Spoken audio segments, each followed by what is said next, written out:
دن کی روشنی میں رزق تلاش کرو، رات کو اسے تلاش کرو جو رزق دیتا ہے۔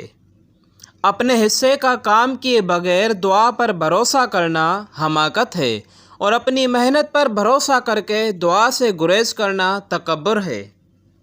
ایسے لوگوں سے کنارہ کیجیے جن کی گفتگو کا موضوع دوسروں کی ذات ہو۔ جب آپ وہاں سے اٹھیں گے، اگلا ہدف آپ ہوں گے۔ کچھ لوگ آپ سے نفرت اور حسد صرف اس وجہ سے کرتے ہیں کہ آپ کی موجودگی ان کے وجود کو کم کر دیتی ہے۔ انسان کردار کے لحاظ سے جتنا بھی مخلص اور نیک نیت کیوں نہ ہو، سامنے والا اس کو ہمیشہ اپنی سمجھ کے ترازو میں تولتا ہے۔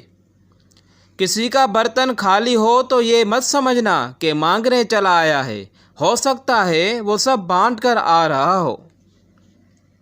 وہ لوگ کسی کے نہیں ہوتے جو دوست اور رشتوں کو لباس کی طرح بدلتے ہیں۔ گہرے الفاظ: جب تعلق اچھے رہے ہوں تو ان کے خراب ہونے پہ خاموشی اختیار کر لینی چاہیے۔ ذاتی حملے کرنا کم ظرفی ہے۔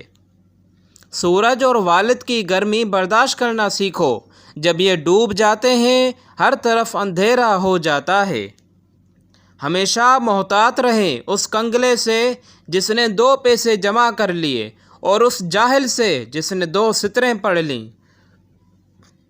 کچھ لوگوں کو تا حیات اعتکاف میں بیٹھنا چاہیے تاکہ لوگ ان کے شر سے محفوظ رہیں۔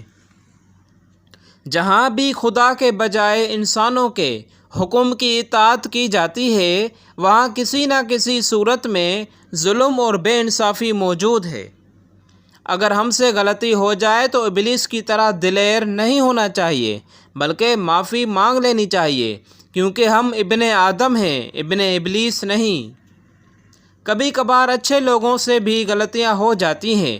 اس کا مطلب یہ نہیں ہوتا کہ وہ برے ہیں، اس کا مطلب یہ ہے کہ وہ بھی انسان ہیں۔